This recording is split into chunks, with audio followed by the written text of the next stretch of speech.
Welcome to Better Health Guy Blogcasts, empowering your better health. And now, here's Scott, your Better Health Guy.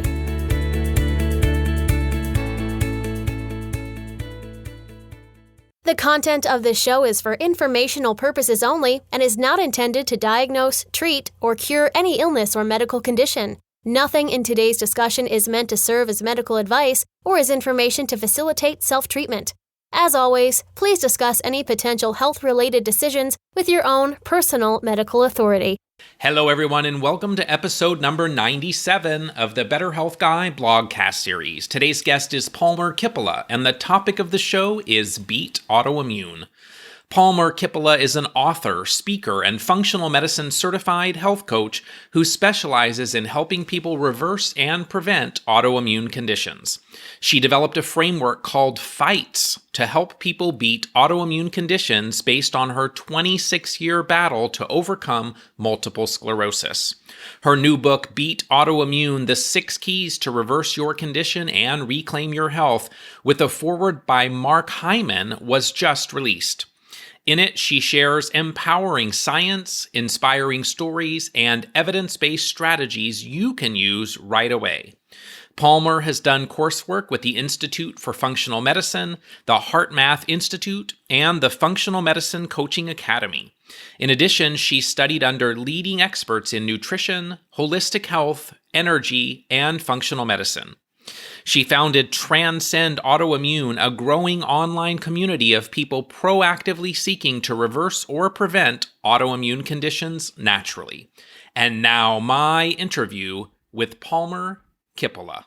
First, I have to say that I have not seen a book with as many endorsements from top leaders in the realm of functional medicine. You've got Mark Hyman, Terry Walls, David Perlmutter, Josh Axe, Jill Carnahan, and many, many others. I mean, really amazing. So first, I want to congratulate you for the high praise that you're getting for the book, but just the successful journey that you've had in your own recovery story and how you're now taking that and really helping other people that are dealing with autoimmune conditions. So just want to start by thanking you for being here today, Palmer. Scott, it's an absolute honor and pleasure and delight to be with you. I have to tell you, I've been listening to you and your show for years, and without exception, you are the most prepared, most interested, deeply curious, and fantastic interviewer. So it's just a pleasure to be on this side of the interview with you. Excellent. Thank you. Tell us a little bit about your personal journey with multiple sclerosis. How did it start? What were some of your symptoms? What do you think was the actual trigger? How did it impact your life? And how are you doing now? I'll do my best to summarize. So let me start with the last question first, that today I am completely symptom-free and have been since November of 2010. So I don't consider myself as somebody with MS. I take no medication for anything, and so that's current day. But let me back up and start with my story. I was 19 years old. I was home from college after my freshman year. It was summertime. I'm living at home. I was working a job as a hostess in a local restaurant, and I was a happy, healthy, well-adjusted young woman. And one morning I woke up and the soles of my feet were all tingling, that feeling like you've sat on a limb too long and then the blood flows back and it's all tingly. Only this morning the blood didn't flow back, and I shook my feet and still didn't flow back. So I went off to work thinking this is just going to go away, but it didn't. And over the course of the morning, that tingling crept up my legs. And by the time it reached my knees, I knew something was really wrong. So I called my parents, who called the family doctor, who said, get her to the neurologist this afternoon. So by the time we were sitting in a neurologist's office that afternoon, the tingling had crept up to right underneath my collarbone. And the neurologist at UCLA had me do some real cursory exams. She did, tested my reflexes, had me walk across the room heel toe, touch my nose with the eyes closed. And after only about 5 minutes, and in not a very sensitive manner, she pronounced, I'm 99% certain that you have multiple sclerosis, MS. And if I'm right, there's nothing you can do except take medication and prepare for your life in a wheelchair. That's all we've got. So my parents and I were floored. We had never heard of this before. This is in the days before the internet, before Terry Walls. So we left her office with very little information, very little hope. And by the time we got home that night, the tingling was all the way up to my neck. And by the time I crawled into bed to go to sleep, my mom crawled in with me. She's holding me and hugging me, and she's crying, and I'm crying even harder because by this time, all the places in my body that had been tingling had gone completely numb. Couldn't feel anything. And it would last for a full 6 weeks of complete numbness. So we were all very, very scared. It was a terrifying time. And I was basically relegated to the couch for 6 weeks. And I am so grateful to my parents, who were absolute rocks. My mom was quick to empathize and help me plan for what we didn't know what the future looked like. Maybe going to a local college in a wheelchair. I didn't know if that was possible. My dad, on the other hand, a former fighter pilot, was like, honey, you can beat this thing. So he was really quick to motivate and encourage my can-do spirit. So that was fantastic. I'm also super grateful we had friends that weren't too scared off by this mysterious illness. So some people came and brought gifts. A family friend, brought a very important gift that I didn't recognize as a gift at the time, but I want to tell you about it because in hindsight, it is a gift that I think we can all give ourselves. She asked me the question, Palmer, why do you think you got the MS? What do you mean? Why do I think I got the MS? Are you accusing me that I did something to bring this on? Now, remember, I'm on the couch. I have nothing to do. So for 6 weeks, I'm lying there chewing on this question like a dog with a bone. I just couldn't let it go. And all of a sudden, in just a flash of insight, it came to me, my initial hypothesis for why I got the MS. And I need to take you back in time a little bit farther, because I had been adopted as a baby at 3 days old by very loving parents. But I mentioned my dad had been a fighter pilot. His way was the right way. He had very definitive mindset on how things should be. And my mom perpetually struggled with her weight, and my dad didn't like that very much. So he often yelled at her about that. And literally my earliest memory is my dad is yelling at my mom, who's shut herself in her bedroom, behind her bedroom door, crying. And I'm standing up to my dad with my little dukes up, saying to him, if you don't shut up, I'm going to make you, or something to that effect. So in that flash of insight on the couch, I believed that chronic stress was actually the root cause behind the MS. That if my own immune system didn't have a real battle to wage, like a virus, bacteria, I don't know how I knew this, I just intuited that it would create like Don Quixote, lunging at windmills, something fake.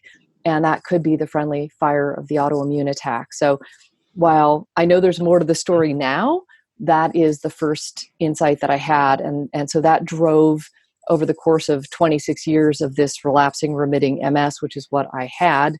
A lot of the experimentation that I did was around stress reduction, because I intuited that was the reason for the MS.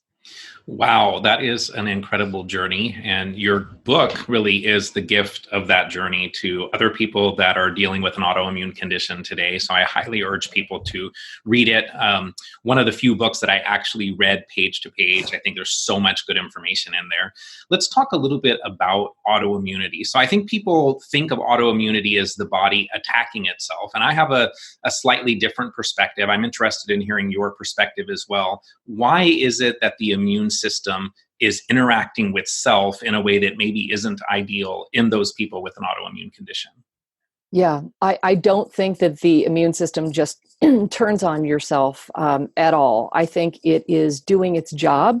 I think it's misfiring, crossfiring, and overreacting like never before. So just as a point of comparison, 50 years ago, autoimmune conditions were extremely rare. And I think what we've seen now is the advent of all of these environmental toxins. So maybe 1 million chemicals in the environment, maybe 100,000 in commerce in the US. Our immune systems simply have never faced this kind of toxic assault before. So I think what has ended up happening is that when we ingest foods, and we'll talk about the gut and the autoimmune equation and how things are disrupting our guts and getting into circulation, the immune system's just doing its job, trying to defend and protect us against these dangerous invaders that sometimes are as innocuous as a food protein, like an egg white or gluten particle or almond, right? Or in some cases, BPA, which is now attaching to a body tissue, and our immune system trying to attack that invader, our own tissue gets caught in the crossfire of that particular attack. So that's my perspective on it. Yeah, and I think it's important for people to stop and think about autoimmunity not as a self-attack, and more that the body is doing the best that it can against certain threats to protect us. Because I think if we think of it as a self-attack, that's somewhat defeatist and really not the way that we want to approach recovering from an autoimmune condition. How common is autoimmunity in society today? What are some of the symptoms people might be dealing with that might make them want to explore autoimmune conditions? And what are some of the primary autoimmune conditions? Great questions. So I think let's start with how common is it? I've heard different stats, and the reason there's not one source of statistics for autoimmune, it's not like cancer. You don't call it MS autoimmune, lupus autoimmune, Hashimoto's autoimmune. They're all different individual conditions, if you will. Whereas in cancer, you've got lung cancer, skin cancer, pancreatic cancer. It all says cancer so that they can tally it up. The best estimates I have that there may be between 50 and 80 million people in the United States who are affected by autoimmune disease. And worldwide, it's hundreds of millions of people. From a percentage standpoint, we may be talking about up to 20% of the population, or 1 in 5 people is affected. But to your point, there are so many more people who are affected by mysterious symptoms who don't know they have an autoimmune condition. So I think if you add that together, we're looking at a pretty large part of the population. So the most common autoimmune condition is Hashimoto's thyroiditis. That is by far and away the most common. So people who have hypothyroid, 95% of hypothyroid incidence is actually autoimmune. So that's something that people want to pay close attention to. Other really common ones are MS, multiple sclerosis, rheumatoid arthritis, lupus, Sjogren's, and then all of the gut-related autoimmune conditions under the category of IBD, or intestinal bowel disorders, like Crohn's, colitis, and even IBS has a lot of autoimmune components in nature. Why do you think these autoimmune conditions are so common today? I mean, it seems that so many people are dealing with one or more autoimmune conditions. Many people have multiple autoimmune conditions. So kind of at a high level, what are some of the key drivers of these more complex autoimmune conditions that people are facing today? Yeah, Scott, I think we are in a perfect storm of stressors, physical, emotional, chemical, that we've never faced before. As I mentioned earlier, the toxins that we're living in, this toxic soup, is something that our bodies have never before faced. But then you add to it the advent of all of these infections like Lyme, which seems to be on the rise, and the herpes virus, which seems to affect everyone, coupled with the most insidious and biggest stressor that I have seen in both in my practice and my own life is chronic stress, which is quite toxic. So when you have all of those ingredients together, it's just the perfect storm for hormonal disruption and fertile ground for these autoimmune conditions to take shape. It's really amazing to me when we look around the environment today and all of the toxins that we come into contact with on a daily basis. It's amazing that any of us can actually be healthy in the environment that we've created. Talk to us a little bit about the concept of a body burden bucket, so to speak. So how symptoms thus are the result of an overflowing bucket. How important is it to stop adding to the bucket, but also to start opening the drain so that the bucket is no longer overflowing? I think, Scott, that this is the most important concept of this conversation possibly, is this concept of the total body burden, or this idea of a toxin bucket. So we can picture conceptually that each of us carries within us a bucket into which all of these environmental, toxic, emotional stressors go that we can carry.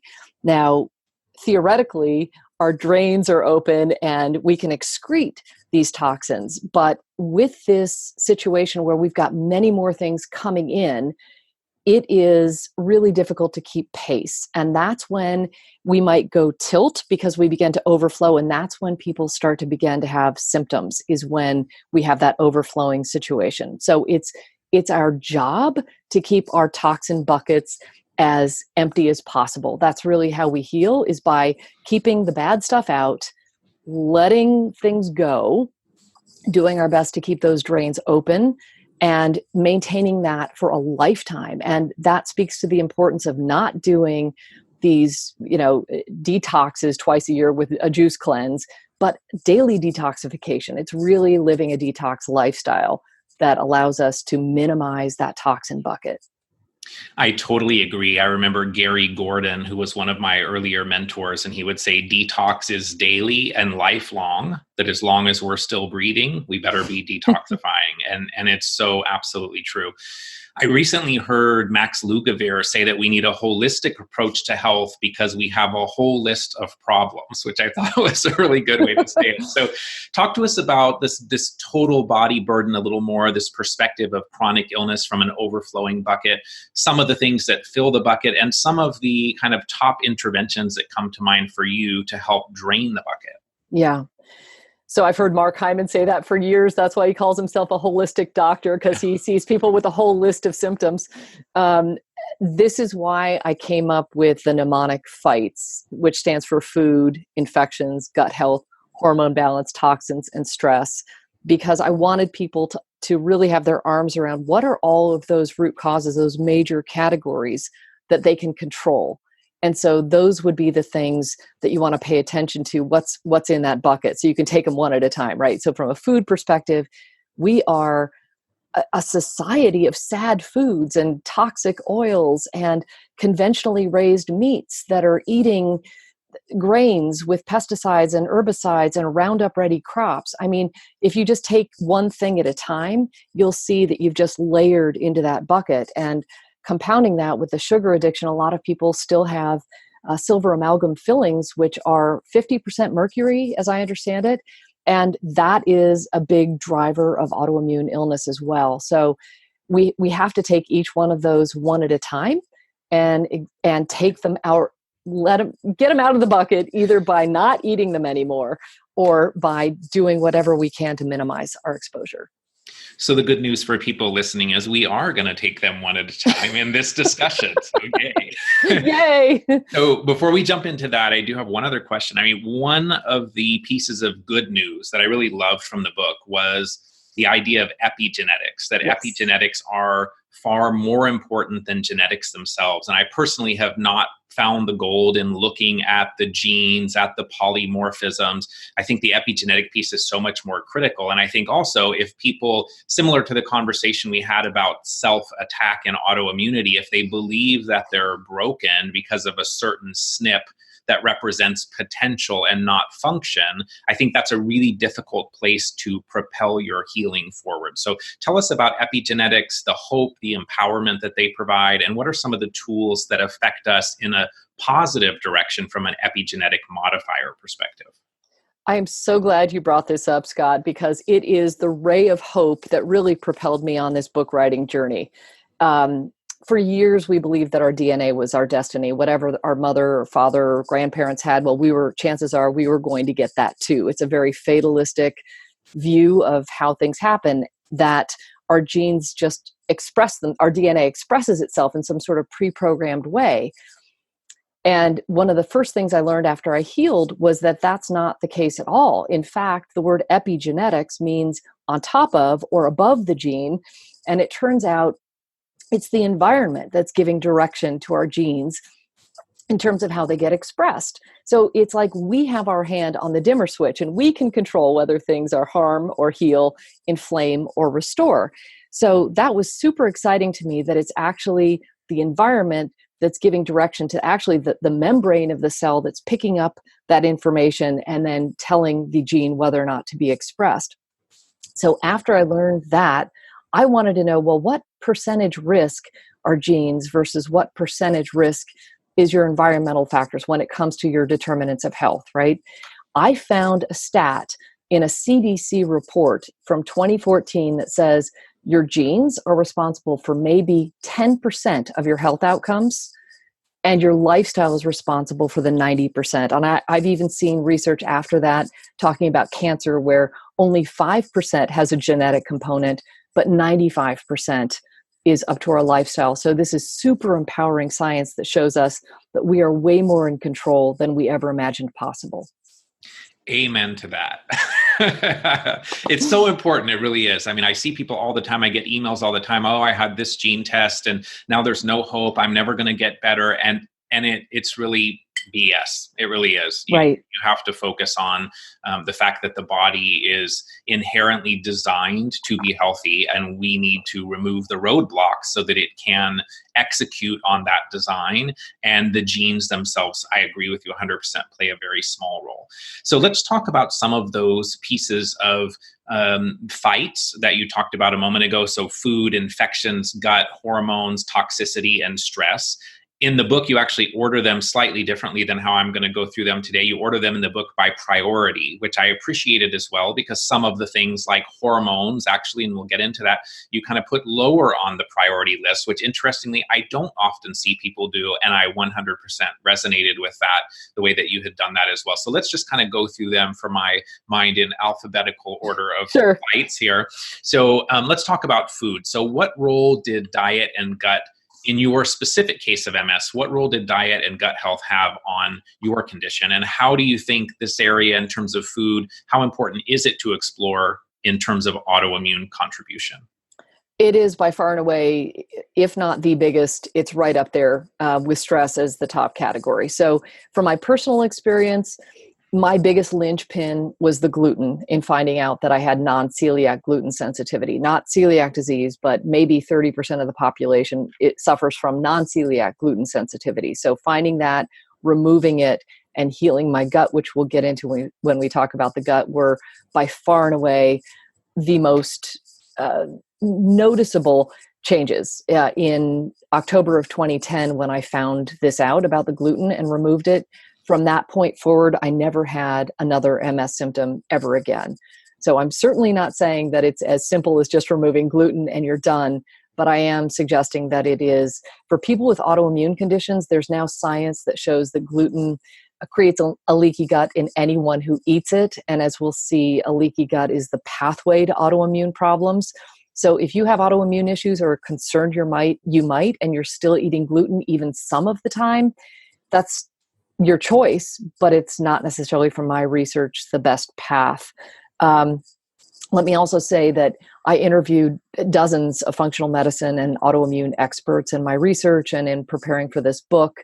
And to a person, everyone said start with food because that's where you have the highest leverage. People see their patients and clients healing usually 60 to 80% of the way just by taking out the top toxic foods, and sometimes 100%.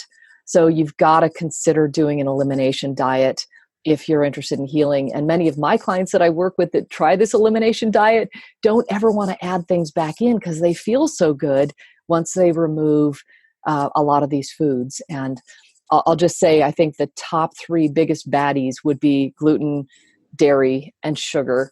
And then some others along the way may give some people some trouble, but others are suspects for some and fine for others. I think when it comes to gluten, there's those that know that they don't tolerate it, and there's those that don't know that they don't tolerate it. But there's probably not that many people where gluten is actually health supporting and moving us in the direction that we really want to go. So let's talk a little bit. We've heard people say, let food be thy medicine. While everyone's dietary needs are probably very different and unique, let's talk about some of the guidelines that you really find important. So we've talked a little about the foods that we should avoid. What are some of the key foods that we should also consider from a healing perspective? Yeah. Great question. So I am an advocate of a paleo template diet, which is, I believe that most people are in the best decision to determine the foods that are best for them. But in general, removing grains, which a lot of grains contain different types of gluten. So grains, dairy, and sugar might be a good foundation for most people. Others are harmed by legumes and lectins and so forth. I would just say start with that and then add the nourishing foods like grass-fed meats are terrific. Wild fish, the smash fish, which is the salmon, mackerel, anchovies, sardines, and herring, would be the fish that don't contain the high levels of mercury. I think avocados are fantastic. I think leafy greens and a wide variety of colorful vegetables is really a great foundational diet with lots of good, nourishing, healthy fats.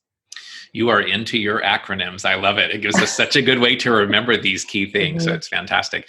Food sensitivity testing, often from one test to another, don't seem to be very consistent. If you run several different tests with different labs, even around the same time, the results can really be fairly variable. So, what testing have you found helpful for exploring the potential of food triggers? Yeah, this is a great question, and one that is so confounding because, to your point, it's frustrating, it can be expensive, and sometimes you get results back. You're like, wait a minute, it says I react to cooked banana, which I haven't eaten in 100 years, or red dye number 4, and I don't eat that. So, what's going on here? That said, I think a lot of people want to know what's interfering with their immune system, and this could be a very efficient way of getting that information. My favorite of the bunch is the ELISA ACT test, which is the lymphocyte response assay. I find that that's a great way of finding out directly what is interfering with your immune system. So that would be my top choice. I think a comprehensive panel is about $600 for that one. I've used Cyrex bundles like their array number 3, 4, and 10, which looks at gluten, cross-reactive foods, plus a whole list of foods, both from a cooked and raw perspective. So some people find that very useful. And Meridian Valley and some other labs just do a more, I'm going to call it a more basic panel that might be fine for people that might run around $200. So I'm interested in what you have to say on this because it is such a complex and complicated arena. And I find that some people and my clients find this to be very stressful when they learn that they just can't eat just about everything.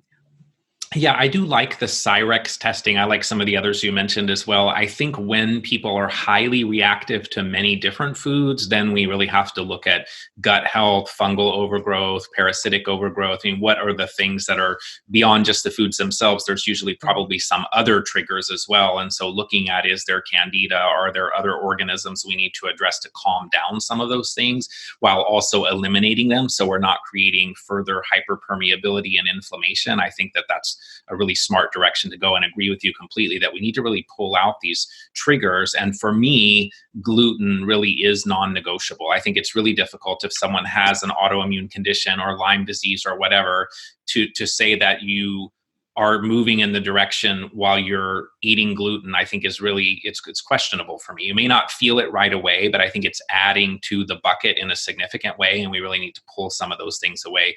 Maybe not forever, but for a period of time to support our healing process. So let's talk now about oils. So healthy oils, there is a debate around fish oils, seed oils. Some people suggest that fish oils can burden the body in some way because of oxidation. So where have you landed on the fish oil versus seed oil debate? So our body, without question, we need fats. We need healthy fats. And I think just from a biological standpoint, each of our cells are coated in a membrane that's made up of a lipid layer. So we do need that fat. And our brain is 60% fat. So that is, without question, a non-negotiable. And I tried for years to heal on a low-fat diet, and that did not work for me at all.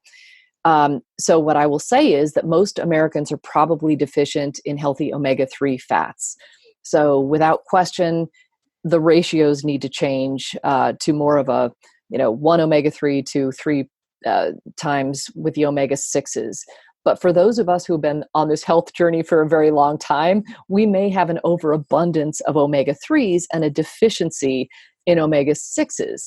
And omega-6s, the healthy ones, would include the borage seed oil, the evening primrose oils, the flax and hemp and even pine nut seed oil. Those in a cold pressed organic type of delivery system are going to be the healthy oils. And I think we definitely need a balance of both. So to your point about omega-3s, sometimes we can overdo it. So I like the idea of pulsing supplements in general, and maybe, taking a break from them is a good idea. So it sounds like there's a place for both fish oils and seed-based oils in the approach that you personally take. Yes, Yeah, definitely. absolutely. Let's talk a little bit about nutrient deficiencies. So we can do testing for nutrient deficiencies that potentially could lead us to explore certain types of supplements. What are some of the nutrients that people are most commonly depleted in, and which supplemental interventions stand out in your mind as the top of the pack? So, from an autoimmune perspective, I think at the top of the heap is vitamin D. I mean, and this is also one of the easiest things that we can fix. Not many of us live in a place where we get enough sun to supplement from the sun. And interesting to know that darker skinned people are often more deficient in vitamin D. So, a super easy and important test that you should get a couple times a year, just ask your doctor to run that test. In the research that I've done, and in my own experience, having levels between 70 and 100, that's a really important measurement and something that's really easy to reach. I would say that to make sure that the vitamin D gets into the right places, and you want to make sure that you are supplementing with K2 in addition to the D3. So, and I think that's to get calcium into your bones and not lodged into your arteries, if I'm saying that correctly. Mhm. So you want to absolutely make sure that you're doing that. In addition to the D, magnesium, I think 80% of Americans are low in magnesium. This is a super easy supplement just to take as a powder. If you have any kind of constipation, something like a magnesium powder before bed is great. And I like types like malate and bisglycinate and threonate, as opposed to the magnesium oxide, which I think can be harmful for some people. That would be another one.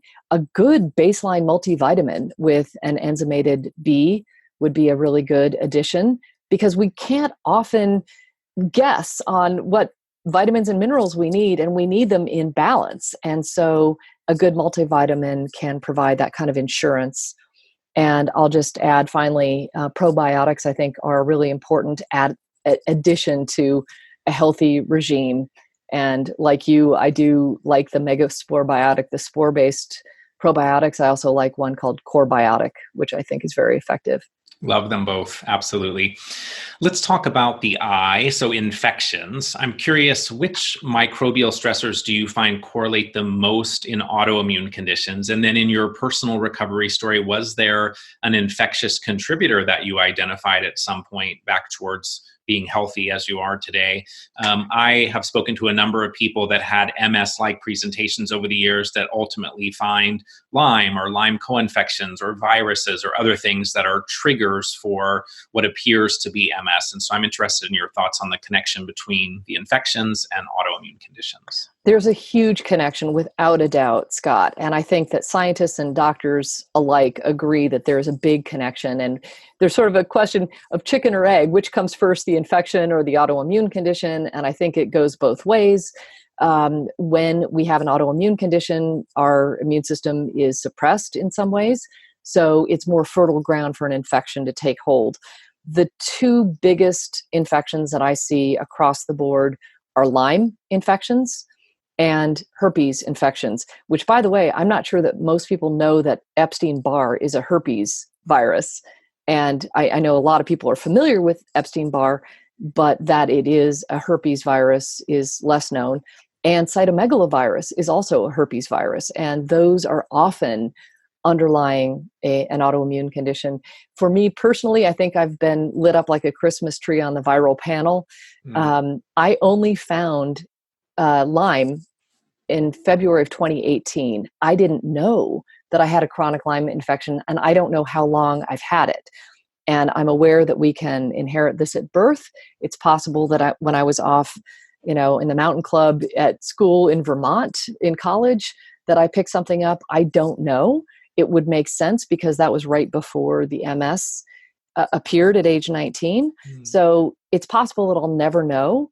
But to your point, and when we talk about reducing the toxin bucket, it's just our job to continue whittling away at things, to keep those infectious microbes as low and minimally disruptive as possible.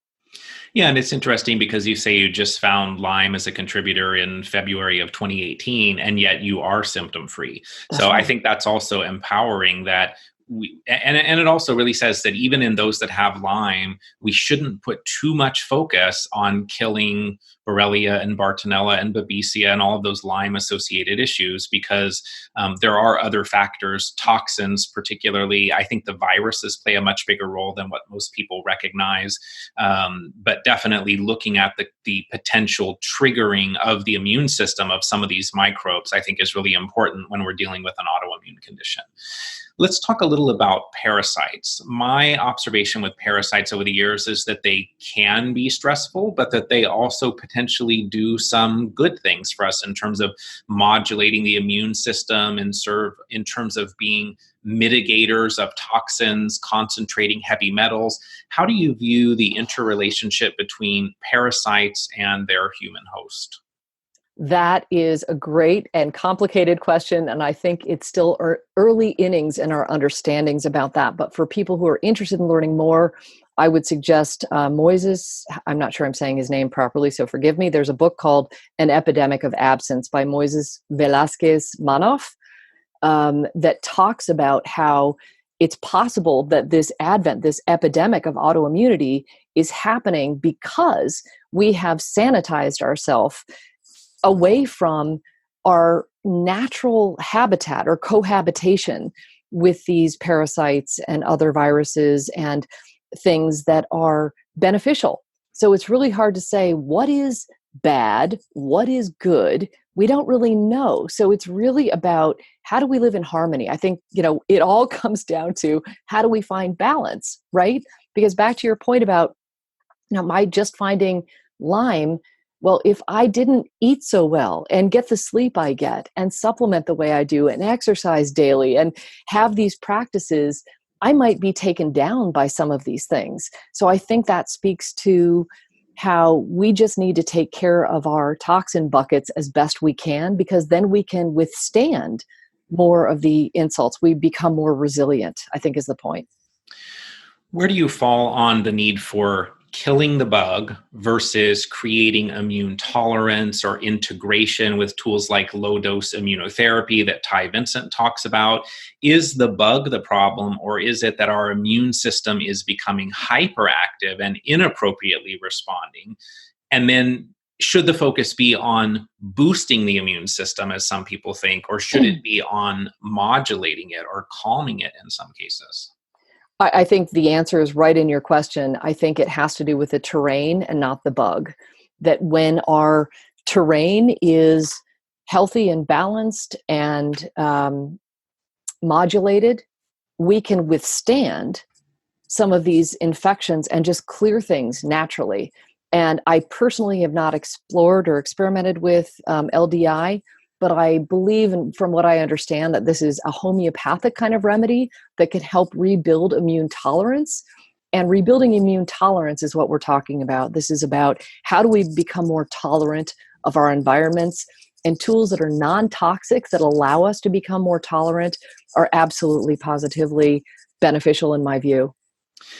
Yeah, I absolutely agree. I think this is another empowering message, because I think if we approach recovery as killing the bug leads to recovery, I think that is not realistic. I don't think we're ever going to eradicate every one of these bugs. We're already 10 times more bug than human cells. So we look like people, but we're really a bag of bugs in a way.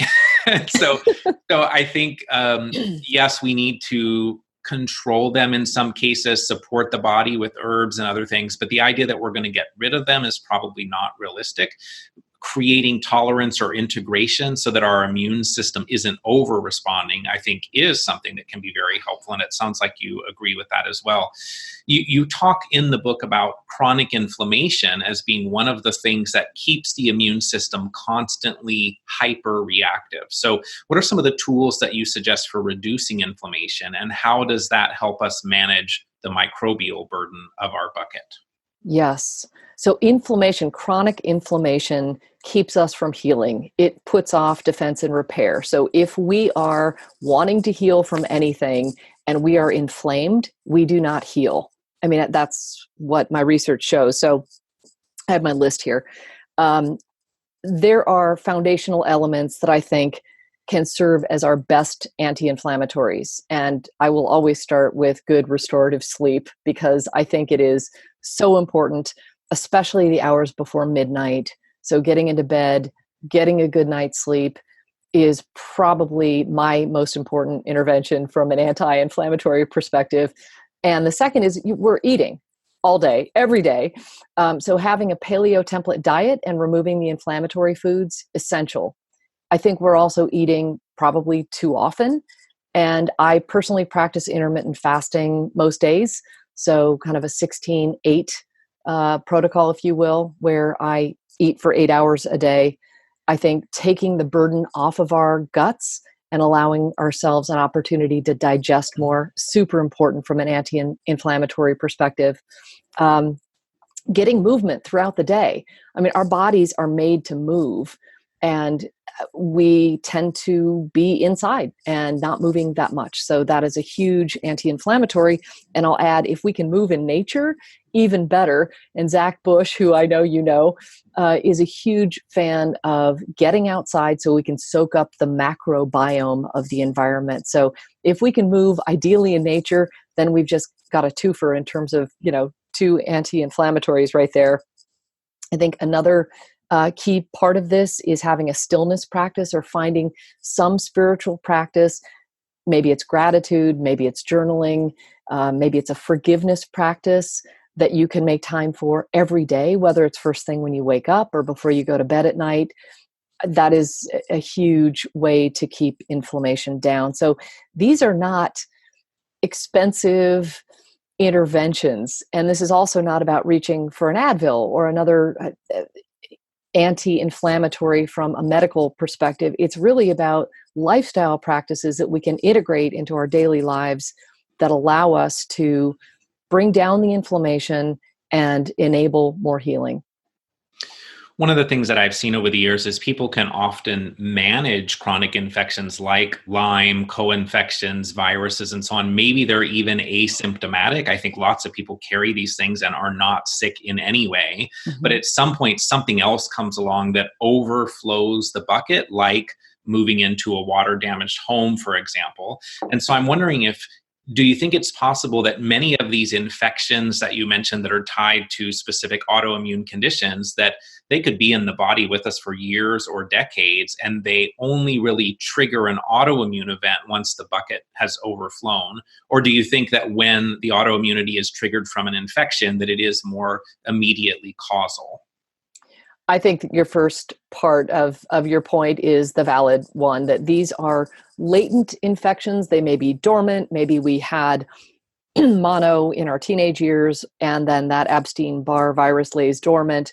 And as soon as we have a big stressor in our life, you mentioned moving into a water-damaged building. It could be, a death of a loved one or something that really is profoundly stressful to somebody. That can be the trigger that causes the bucket to overflow and to have that virus reactivated and wreak havoc. It's also one of the reasons why a lot of these autoimmune conditions don't happen until people are in their 30s, right? After childbirth.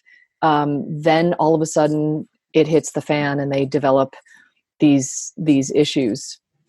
You mentioned viruses again. Another comment that I wanted to make was in the herpes family, we also have herpes zoster, which leads to shingles. And I think that's another one that probably plays more of a role than most people recognize. You don't actually have to have full-blown shingles for herpes zoster to be creating lots of different symptoms in the body. So I think the viruses are definitely big players in the autoimmune realm. I think we'll recognize that more and more over time. Let's come back to antimicrobial support. So we talked about the fact that the focus of a protocol likely should not be kill, but we may need to provide the body with some support. So in the book, you talk about some herbal antimicrobials.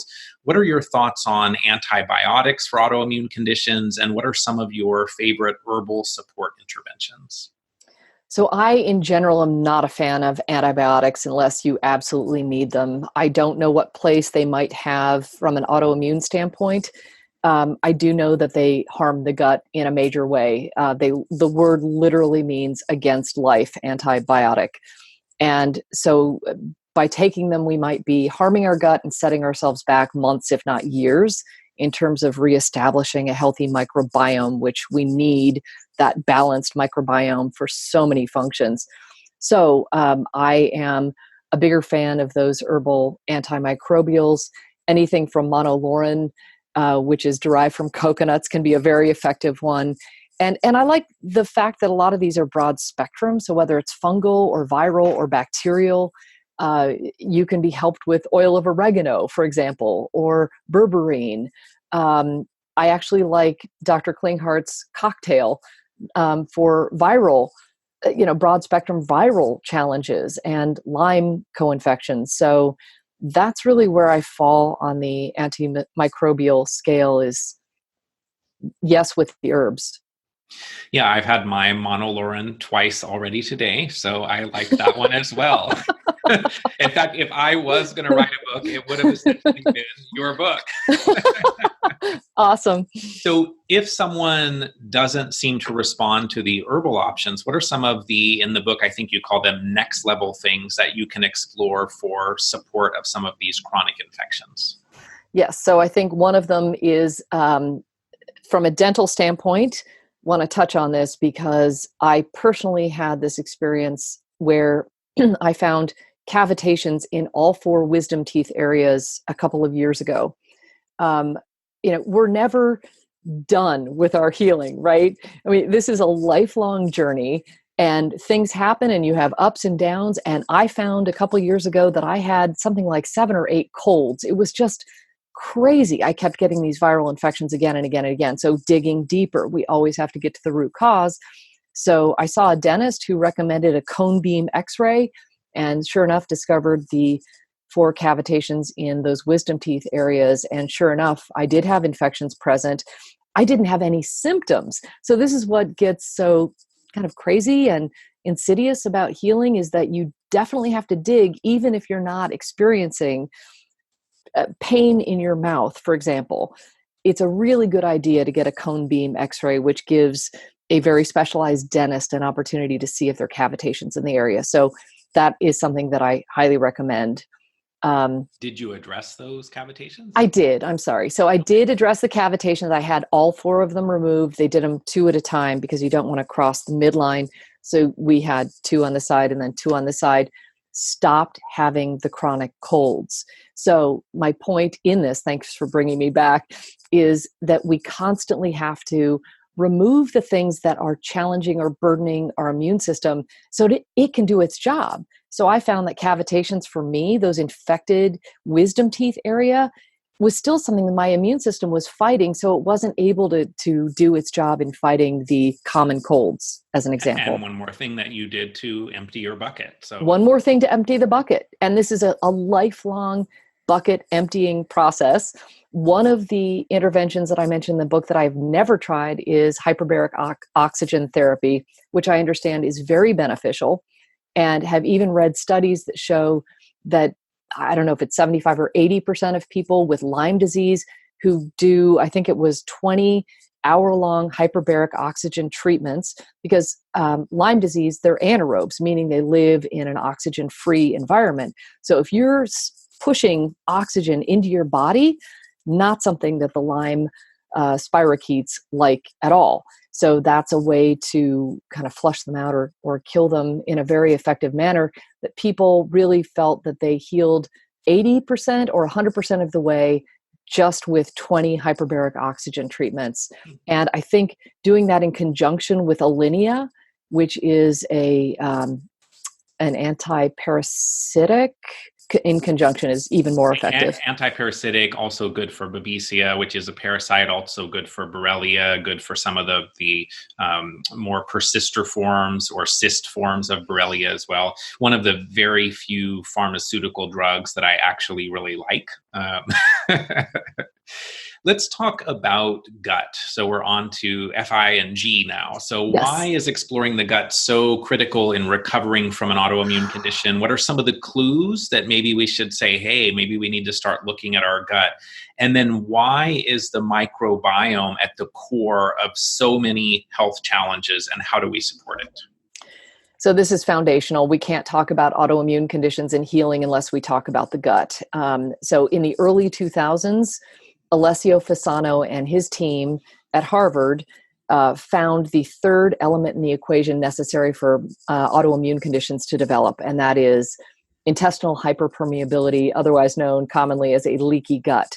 So we've known for years that genes play a part in the development and perpetuation of autoimmunity, and that environmental factors play a role. But what nobody knew was how those two worlds collided, the genes and the environmental factors. Well, it turns out that the pathway to autoimmune conditions is a leaky gut. So what does that mean? Well, that means that it's super exciting, because if you flip the equation, you can reverse and you can halt and potentially reverse the autoimmune condition. So what does that mean? You can't change your genes, but if you detect and remove your environmental triggers and heal the lining of your gut, then you can stop and reverse the autoimmune process. And that's what I did unknowingly when I was taking the chronic stress out of my toxin bucket, finding the gluten, eventually finding the dairy too, healing and sealing the lining of my gut. That's when I healed from the MS 100%.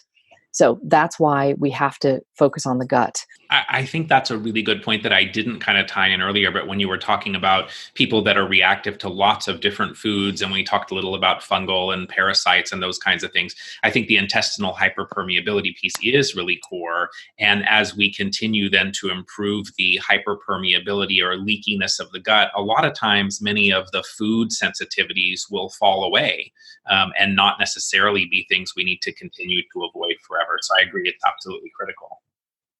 Absolutely right. That is absolutely true. So we've got two big elements when we talk about the gut. We've got the gut lining, which my understanding is that it's one cell thick at the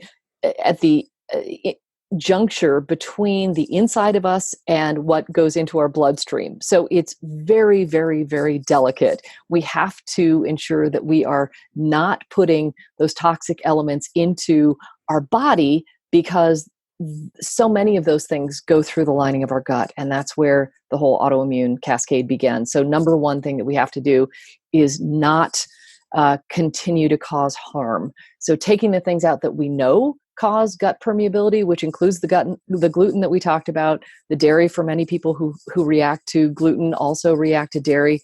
Then we can't talk about harming the gut without bringing up glyphosate, which is also been shown to create a leaky gut and wreak havoc in people. And so if you're eating conventionally grown vegetables and fruits, or animals that are raised eating conventional grains, corn and soy, those have either been sprayed, possibly with glyphosate, and now there's Roundup Ready crops that include the Roundup Ready chemicals that can help them withstand being sprayed by Roundup. So super important that we do whatever we can to protect our gut by not pouring more stuff in that we know is causing harm. And that might include medications like the antibiotics that we were talking about, and even the anti-inflammatories. I'll throw Tylenol, since I mentioned Advil before. No, nothing is immune from this that is possibly going to be harming the gut. And that means it's possibly going to be leading to autoimmune issues too. So huge. And interestingly, just because of the people listening, I'm going to tie it also back to mold exposure and mold toxin exposure in a water damaged building. One of my mentors, Ann Corson, has said many times at conferences that mold toxins, from a perspective of what they do to the lining of the gut, is like sparks on a silk scarf. And I think that analogy is so interesting, that if we're in a water damaged building and we're breathing all these things in and they're getting to our gut, those can also be significant contributors to intestinal hyperpermeability. Absolutely. It's such a great point. So there are several things that we could talk about more deeply here. And a couple things that I just want to touch on quickly is, I'm not sure that a lot of people know that stress can create a leaky gut. So there's a saying that you can't supplement your way out of bad diet. I add to that you can't heal your gut when you're crazy stressed, because that's going to keep, there are studies even about people that before they do public speaking, the gut becomes permeable. So there is a wide spectrum of stress. Some of it is good stress and some of it is toxic stress, but it all can create this hyperpermeability that we are looking to avoid. So this is why having relaxation practices when we're trying to heal the gut is so very important. And the other point I briefly want to mention is the microbiome. We can't talk about the gut without talking about the microbiome. You've already mentioned that we're more bacterial than we are human. And that microbiome we have, these are, you could think of them as contractors that we have inside of us, but they are the most important contractors that we have because they may not be us per se, but they do so many functions for us, including making our hormones and generating all kinds of neurochemicals and neurotransmitters. More serotonin is made in our gut than in our brain. So when we're doing things that mess with our microbiome, we're harming ourselves in that process. But one of the biggest functions of the microbiome is to maintain the integrity of the gut lining. So if we have dysbiosis, which is that imbalance of gut bacteria because we've got too many of one type of bacteria ruling the roost, well, then we're in a setup for a breakdown of the gut lining. So it's just a super important part to focus on. Absolutely agree. One of my favorite tests for exploring the gut is the GI map from Diagnostic Solutions. I'm interested in what are some of the ways that you find helpful to evaluate where we stand from an overall gut health and function perspective. So I'm absolutely with you on GI map. I think they also have a zonulin component, so you can actually test the leakiness of the gut, which I think is a big and important part of this equation. I still like Genova's GI map, GI effects. I think that's a very helpful test. And from a gut perspective, I like Para-Wellness Research and their parasite test. I think that's a very effective one that I see more accurate results than a lot of other tests. So those would be the 3 gut-related tests that I really like. Absolutely agree. I feel like I'm talking to a mirror and you're so much resonating here. So we talked about probiotics. You mentioned Megaspore Biotic and Core Biotic, both phenomenal products. Let's talk a little about prebiotics. Why are they important? And why is fiber more important in our diet than most people realize in support of our microbiome? So first of all, what are prebiotics? They're actually food that probiotics eat. And what is it at its basic level is fiber. So the best sources of prebiotic fiber you're going to find at your farmer's market, in the organic produce section of the grocery store. And I've got a list here of good prebiotic fiber: dandelion greens, asparagus, artichokes, avocado, cabbage, root vegetables like jicama and garlic and leeks and onions for those who can tolerate those, as well as flax, hemp, and chia seeds. Those are all terrific. And psyllium husk for people who can also tolerate a more scrubbing, or is that considered a non-soluble fiber? Excellent. So beyond removing things that are threats to our GI system and things that potentially are creating leaky gut, what are some of the tools you like for directly or more directly supporting the intestinal hyperpermeability piece in terms of healing the lining of the GI tract? Yeah. So one last thing to say about why prebiotics are important before going on to this is that if you don't eat sufficient fiber, the probiotics, the bugs in our guts, start eating us. What I mean is they start eating the mucosal lining of the gut. So you want to give them food so they don't start eating you. And you want a healthy mucosal lining so that you can keep that gut wall as protected as possible. So I just wanted to say that as well.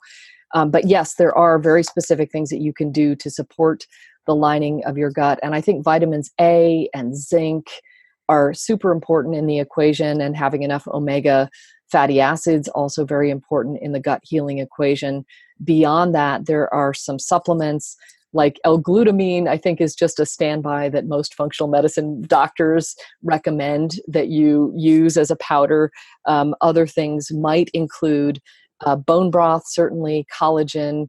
There is a product called GI Ultramax. I don't know if you're familiar with that, but it kind of includes all of the stuff that I'm mentioning, including colostrum and L-glutamine and all of these things in one particular product. So that's something for people to consider. What are your thoughts on FMT or fecal microbiota transplants, and where do you see that therapy going in the future? I'm super bullish on FMT.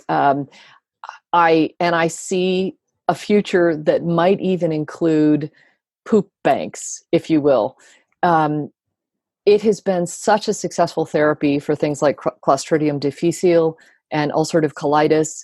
I think that the FDA believes that this is a drug and needs to be regulated.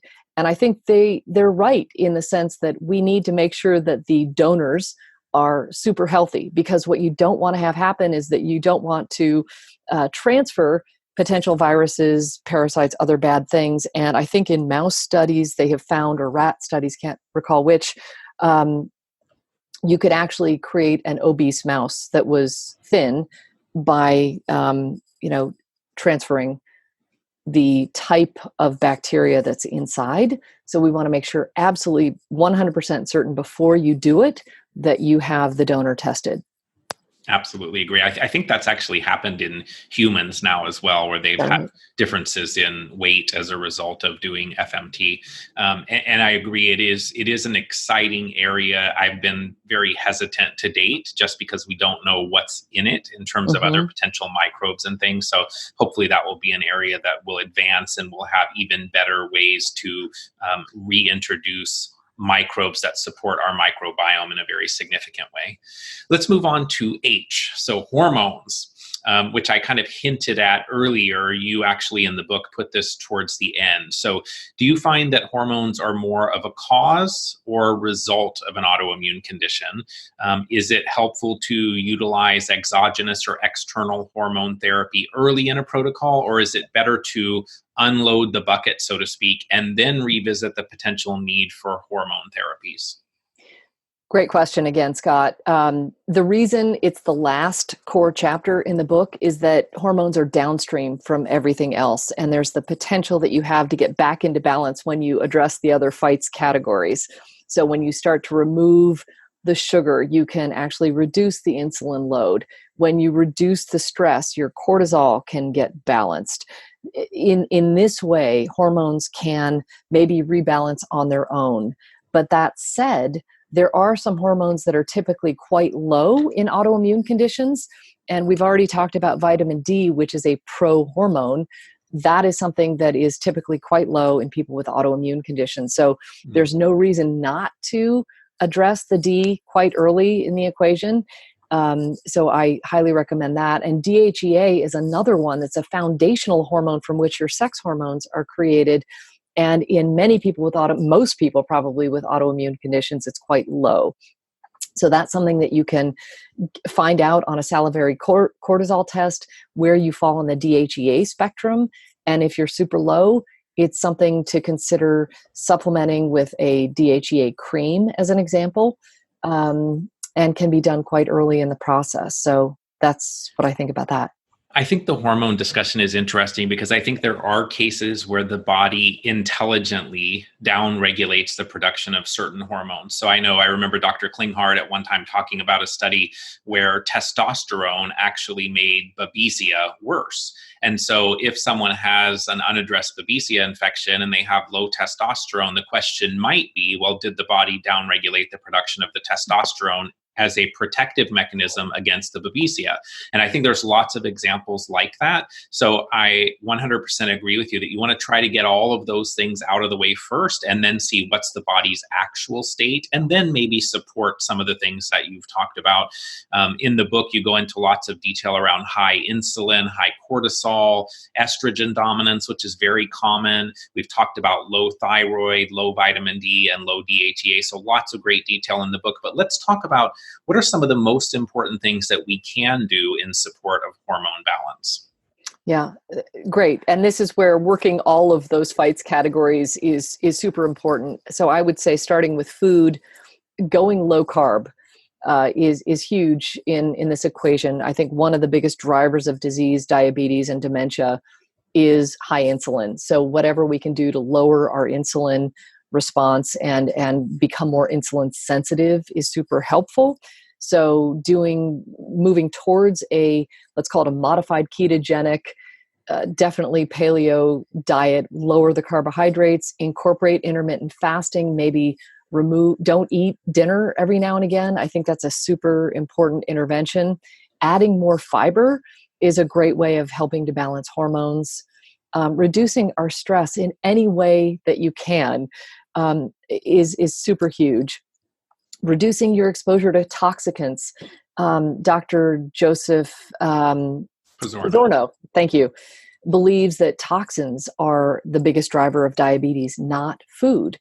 So anything that we can do to reduce our exposure to plastic and plasticizers and keep our environment as clean as possible is really going to help with hormone balance and to get rid of that estrogen dominance, because so much of, if we're drinking tap water that might have, xenoestrogens in it, that is interfering with our hormone receptors, that's actually going to throw our hormones off. So it's really, again, we're coming back to that. What can we do to remove the toxins out of our toxin bucket so that we can come back to balance? Which is a wonderful segue for our next letter, which is T for toxins. This really is my personal favorite topic in this realm. I think detoxification is so critical. It's often the reason for our overflowing buckets. The terrain we talked about, it's definitely key to recovering from an autoimmune or complex chronic health challenge. And we cannot just kill our way back to health. I don't think that approach works long term. So how much of a role do you feel environmental toxins play in autoimmune conditions specifically? And are there specific toxins that you think are the most significant impactors of health? Boy, that's a great question. And I think I would win some sort of major award if I knew the answer to that. And I actually don't. I don't know which are the most significant contributors. I can tell you that the chemicals in our environment, from the foods that we're eating that are sprayed with the pesticides and the GMO foods, the herbicides, the Roundup Ready crops, the toxic foods themselves, like the oils, the man-made and processed oils that we were talking about, and the conventional animals, you compound that with the metals in our environment from our mouths and from eating the big fish. The mold, I've heard that more than 50% of all buildings have water damage, and this is your domain. So it's just compounding, it's not that we're talking about ones or twos or threes anymore, but it's really an exponential problem. I don't know what it's doing. And then you add EMFs on top of this. And I know in listening to Klinghardt and other people that talk about, they won't take on clients or patients unless they turn their router off at night, because that's exacerbating a problem. So the answer is, I don't know how big the problem is, but I believe that toxicants and the toxins inside us are the number one reason for the autoimmune epidemic that we're in. So if we were then able to fix the environment around us and remove the metals, the pesticides, the chemicals, the mold exposures, the electromagnetic fields, all of the other environmental toxins, how much of an effect do you think that would have on these autoimmune conditions? Do you think that we would see significantly less of them? Is it a small player, big player? What are your thoughts? In one sentence, I think if we were to remove all of those things, we would go back to having autoimmune disease be as rare as it was 50 or 100 years ago. Honestly. 100% agree with you. 100%. 100%. 100%. Many people don't think of endotoxins or toxins coming from our own bugs and from our own metabolism. And instead, the focus generally is on these exogenous or external toxins coming into the body. So talk to us a little about some of the key endo and exotoxins and why a discussion on toxicity is not complete without exploring some of the internally produced toxicities. It's a great question. And I learned this in my research, that we use a catch-all phrase for toxins and we just call everything a toxin. But actually, if it's an outside thing coming in, it's technically a toxicant. Mm-hmm. If it's something that's created within us, or snake venom, for example, or bacterial waste, that's a toxin. So the stuff coming in would be in our food, water, environment, those are external to us or exotoxicants, whereas the endo is the bacteria, the fungus, and the waste products that they create within us. One of the most insidious are the lipopolysaccharides. Now, I can't, maybe you can speak more articulately than I can on what they actually, I've heard that that's the bacterial waste, or it's the exoskeleton of these little critters inside of us. In any event, they're getting through our gut lining when we have a leaky gut. They're getting into our bloodstream. When our gut is leaky, there is a good chance that our brains are leaky too. And scientists have found that people with Alzheimer's disease have a way higher percentage of lipopolysaccharides, that bacterial waste, in their brain than the average person. Absolutely agree. What is a neoantigen? That was the one new term I learned from the book. So how is a neoantigen formed, and what's the connection between neoantigens and autoimmunity? So neoantigen literally means new antigen, and it may be a word that was created in the last 10 years because literally these are new antigens or triggers, let's say, that our bodies have never faced before. So as we talked early on about why autoimmune has happened and what's happening, is our body just attacking itself? No. For example, if I heat up food in the microwave in a plastic container and then I eat the food and I develop a leaky gut, well, that food and some plastic gets through the container into my bloodstream and attaches itself to tissue. Let's call it the thyroid gland. Well, it's the thyroid now has some plastic that's attaching to the thyroid. Or in the case of rheumatoid arthritis, maybe some plastic has attached to the joint, or myelin sheath in the case of MS. So the neoantigen is a combination of our own body's tissues coupled with that external toxicant that's now attached to the tissue. So the neoantigen therefore is the combination of factors. And when the immune system goes to attack the antigen, it's actually attacking part of our tissue in the process. Do you think that toxins themselves then can be triggers for autoimmunity, or is it more likely that they degrade the terrain and open the door for microbes then that are more likely autoimmune triggers, or can it be either one? I think it's probably both, but my sense is it's probably whatever it's doing to the terrain that's causing the terrain to be riper for an autoimmune condition to develop, as opposed to just, you've got mercury coming in. Is that on its own a trigger for an autoimmune condition? I can't say for certain. Mm-hmm. Very good. What are some of your favorite tests for assessing the level to which one is environmentally toxic? Would that there were one test that could tell what your total body burden was. And today, the best of my understanding, we don't have one test that can tell us the whole toxic load. So you have to take them apart into metals, molds, and other. So I wish there were one total toxic bucket test, but to the best of my knowledge, we don't have one test that can tell everything today. So we have to look at them in a piecemeal kind of fashion. So for metals, I like Doctor's Data 24-hour urine provoked toxic metals test. I find that is a useful one. From a mold perspective, I think urine testing is maybe the best we have. And I like the Great Plains mycotoxin test for urine. And I'm just going to throw Lyme in here because we haven't spoken specifically about Lyme tests, but to the best of my knowledge, Epigenetics is the best Lyme test that I know of. Very good. Yeah, I think Great Plains, you mentioned the mycotox. I think they also have the GPL tox, which is interesting from a pesticide, herbicide, other types of chemicals. That's one of the newer offerings from them that I think can also be very helpful. At the end of the day, though, we need to detoxify daily and for life. So, those tests can be helpful, but we still need to be implementing strategies to reduce all of those things over the duration of our lifetime, I think. Talk to us a little bit about your favorite tools for lowering body burden of toxicity. Are there some key supplements or tools that you find helpful in supporting the unburdening process? Yes.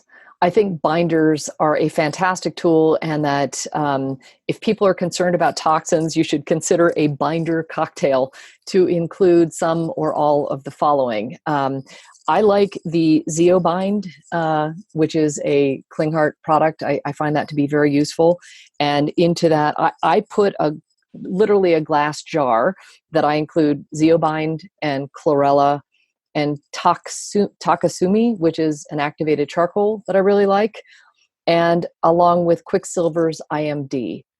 So what I will do is I will pour water into that jar and shake it up. Before I drink it, I actually take some bitters, because what you want is a push-pull strategy, right? You want your gallbladder to release a little bit of bile so that you push things out, and then you want to grab them so that you can excrete them. So that's the process. It would be taking some bitters and then taking that binder cocktail 2 hours away from supplements or food. Love it. Fantastic. In the toxicity realm, EMFs and mold exposure, probably some of the top things on the list for many people dealing with chronic health challenges. What are your thoughts on those topics? And did either one of those play any significant role for you in your own recovery? So great question. And the answer is, I don't know. So I think just minimizing your exposure whenever possible is a great idea. So I don't know what part EMFs or mold plays in my own health. It doesn't seem to be taking me down in any kind of way. That doesn't mean that I'm not affected by it. It just means that we have to do whatever we can to minimize what's in our toxic buckets so that we can be as healthy as possible. In your own recovery journey, and we're moving on now to the S in fights or stress. In your own recovery journey from MS, stress played a significant role, and you talked about that earlier. It also played a role in your symptom flares over many years. So tell us about the impact of stress on your own condition, on the immune system, on our ability to maintain homeostasis, and the connection between stress and autoimmunity. Gee, Scott, how much time do we have? It is such a huge topic, and I will just do my best to summarize that. Yes, I believe and still believe that chronic stress was at the root of my MS foundationally. And I think that it's our job to do whatever we can to limit stress in our lives. And that's not just the daily stress of how we react to certain things, but actually what happens in childhood. People may be familiar with adverse childhood experiences, or ACEs for short. It is, it's just a fascinating area that people need to research. There is now scientific evidence that what happens in childhood doesn't stay in childhood. That if you had any kind of physical, emotional, mental abuse, or you were witness to that, or you had a parent who was an alcoholic or a drug addict, or there were 10 questions that Kaiser Permanente and the CDC asked 15,000 adults, and these were upper or middle class white Americans. Did they have any of those things happen? And they found in the results that 64% of everyone who completed the survey had at least one of those adverse childhood experiences. And if they had one, there was an 80% chance that they had two or more. And the scientists were able to correlate what happened in childhood, those traumatic events, to autoimmune conditions decades later in life. So I don't want to freak people out by saying that these stressful events in childhood can lead to something really bad. It's super helpful to be aware that those things in our childhoods that maybe 64% most of us share, right? Something traumatic happened in childhood, but there are tools that we can use to address it even today. But it's really, really helpful to know that those stressful events can change our beliefs about ourselves. So when we have these bad things happen, we may start to develop thoughts like, I'm not worthy, I'm not lovable. And when we have beliefs that are really disempowering like that, our behaviors start to change. And maybe we drink more, or we do drugs, or we become promiscuous, whatever it is. Those coping mechanisms might not be healthy. And that can also lead down a bad path from a health perspective. Regardless of the coping behaviors, scientists have found that even having the beliefs that change can drive the biological changes that set the stage for autoimmune conditions to develop. I think the stress in the childhood, the ACEs that you're talking about, I think those are epigenetic modifiers in the wrong direction, right? Those are things that cause potential in our genes to express, and then dealing with them through various tools. And we'll talk about a few of those tools. Dealing with those things can then be epigenetic modifiers to switch those genes back off, so that they're, again, health supporting.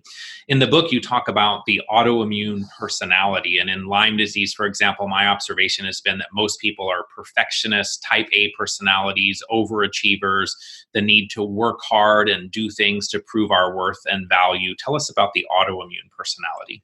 I think it's parallel to that. I mean, I think I could have said the same thing right there. I would add that most people who develop autoimmune conditions are women, maybe 75 to 80%. And so these women who develop these perfectionistic tendencies also tend to put everyone else first, and they put themselves last. They also become very emotionally hyperpermeable. So part of the healing process then becomes not just healing and sealing the lining of our guts, but we want to make sure that we maintain our own healthy barriers. And that means learning how to say no effectively and taking care of ourselves. And as the airline attendants say, putting our own oxygen masks on first, that can be super helpful in the healing process. So for more information on that, specifically the different autoimmune personalities, I recommend that people look at Gabor Mate's work, which is really terrific. Excellent. What are some of the most important tools that we can implement to mitigate stress? Boy, the way I would answer this is whatever works for you and that you will do on a consistent basis, having a practice. So, and that means anything from deep breathing to having a stillness practice, a meditation practice. For me personally, I really like the Muse headband that I wear. It's a neurofeedback device. I find that to be a great training wheels, if you will, to get me in a calm kind of frame of mind. I have used tapping very effectively, and I use this with clients. And I think that both I and my clients find that it's one of the simplest and most effective interventions. It's something that you can just find videos online and follow along as somebody walks you through a tapping session. And then there are more extra strength tools like EMDR, eye movement desensitization reprocessing, right? Some of those tools, and you've done the DNRS, which I have never explored, but I understand that that's really effective from a limbic retraining perspective. Absolutely. So those would be some of the more extra strength tools. Beautiful. We did it. F.I.G.H.T.S. I love it. We got through it. So looking back on your own journey and those people that you've worked with, why do you think we develop these autoimmune conditions? Is there a bigger message to be explored? I think that autoimmunity is an opportunity for us to become who we truly are. I think that as we've talked about an autoimmune personality, we sometimes take on a personality that we think is going to be pleasing to someone else. We become too permeable. And I think in following our bliss and really figuring out what our big why is, we have the opportunity to wake up and become more of who we truly are. And that's the gift in these autoimmune conditions. Every single person that I interviewed who recovered from an autoimmune condition, who's in the book, and my clients, in retrospect, view their illness as a gift. Maybe not when they're in the throes of the autoimmune cascade and the symptomology, but once they heal, they can look back and say, this was an opportunity to get back into balance and to get my life back. As J-Lo would say, I got the goosies on that one.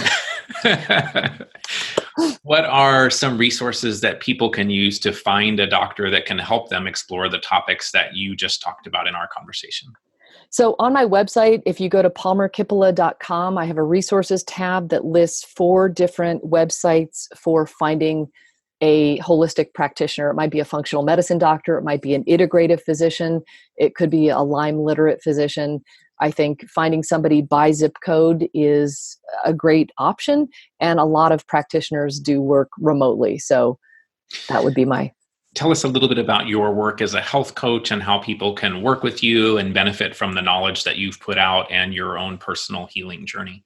So I am not taking new clients at this moment. I am in the process of developing group coaching. I found that the people that I've worked with really enjoy a communal aspect. I run a private Facebook group called Transcend Autoimmune, and the conversations and interactions and engagement has been fantastic. So I think what I am planning to do is group coaching that involves both some videos as well as group interactions.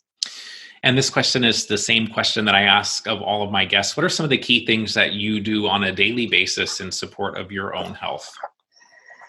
So I have some non-negotiables. I'm laughing at myself because I think it's kind of funny. I really protect my sleep and my food. So I'll start with sleep. I like to get in bed by 8 o'clock at night and get 8.5, 9 hours of sleep. That's just, I've always needed a lot of sleep, and I thrive with good sleep. So that is foundational for me. My food, I really am non-negotiable about my food. I don't eat grains, dairy, and sugar.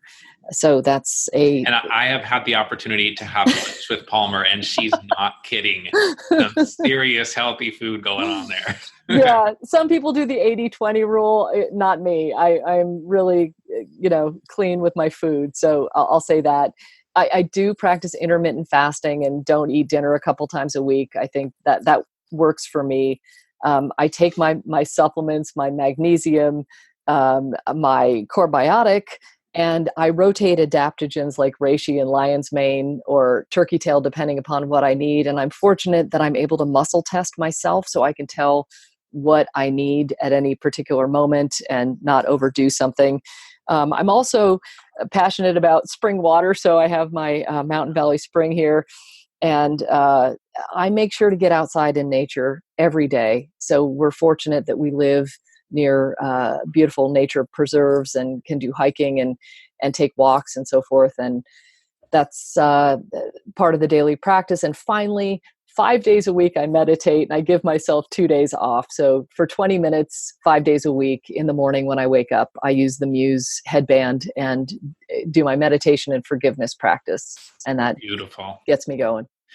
Beautiful, beautiful. Wow. This has been an information-packed discussion. Definitely not for the vegetarians because it was very, very meaty. Lots of meat in this episode. I loved it.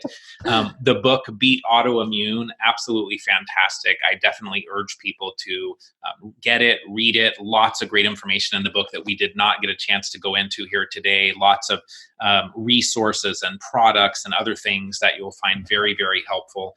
I appreciate the opportunity to have this conversation with you today, all the great things that you're doing to help other people from your own journey, just absolutely fantastic. And so I thank you and honor you for being here and for all the great work that you're doing. Thank you so much, Palmer. Scott, it's just an absolute pleasure. I loved it. Thank you so much for the privilege. To learn more about today's guest, visit palmerkippola.com or beatautoimmunebook.com. That's palmerkippola.com or beatautoimmunebook.com. Thanks for your interest in today's show. If you'd like to follow me on Facebook or Twitter, you can find me there as Better Health Guy. To support the show, please visit betterhealthguy.com/donate. If you'd like to be added to my newsletter, visit betterhealthguy.com/newsletters. And this and other shows can be found on YouTube, iTunes, Google Play, Stitcher, and Spotify. Thanks for listening to this Better Health Guy blogcast with Scott, your Better Health Guy. To check out additional shows and learn more about Scott's personal journey to better health, please visit betterhealthguy.com.